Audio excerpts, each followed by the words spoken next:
So I started this program last year. I really didn't want to do it, but somebody gave me a flyer, and I said I'll give it a try. I didn't really have anything to do last summer.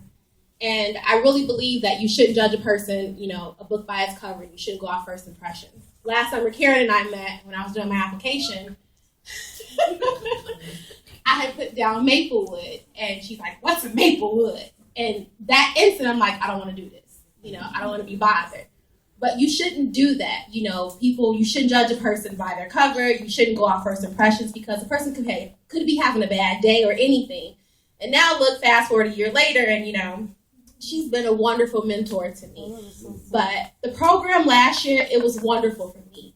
I didn't grow up on North Lawndale. I actually grew up in Logan Square. And I moved to the West Side some years ago. And a lot of people in my family are like, why would you go to the West Side? Why wouldn't you stay over there? But life brings about changes. And I'm constantly seeing the people on the bus stop and these guys. And, we're driving and we're saying, why are they like that? But you don't know until you actually get out there and talk to them and say, hey, what's the problem? Do you need help? How can I help you? How can I be of help? So I was a teen mom. I'm 30 now. I don't like to tell my age, but I'm 30. I had my son when I was 16, and I was a statistic at the time. But, moving forward, my children are fine. He's going to go to Christ the King.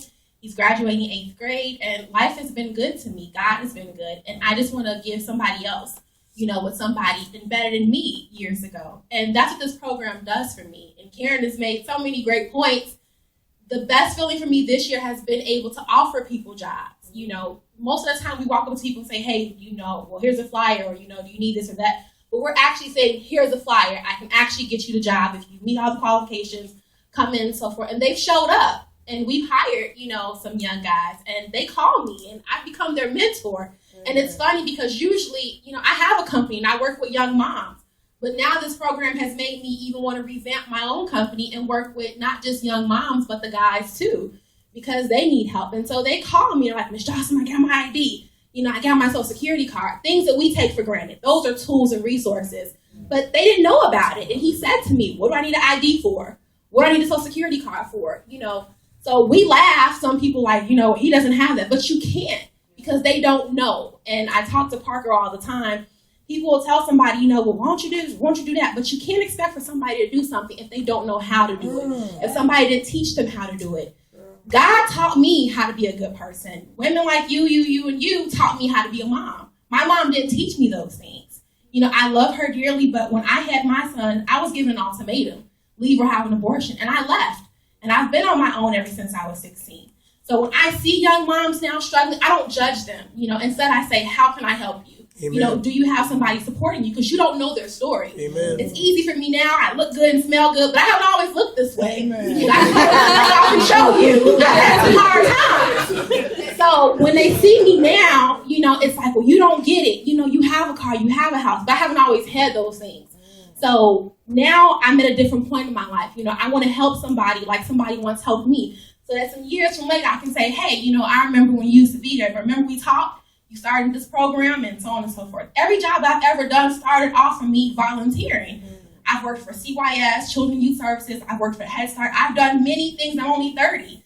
And I feel like I've lived the life of a 40, 50-year-old lady. But those are just life experiences. And I'm still living and I'm still learning. And I've learned from so many of you here. Sarita's wonderful. I just have to point out Sarita because,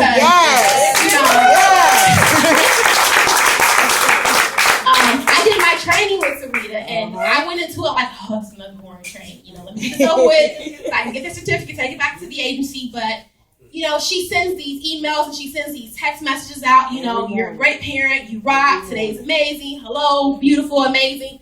And some days, she doesn't know, but some days I need those. Yes. And when I get them, I'm like, wow, I am amazing. I can make it.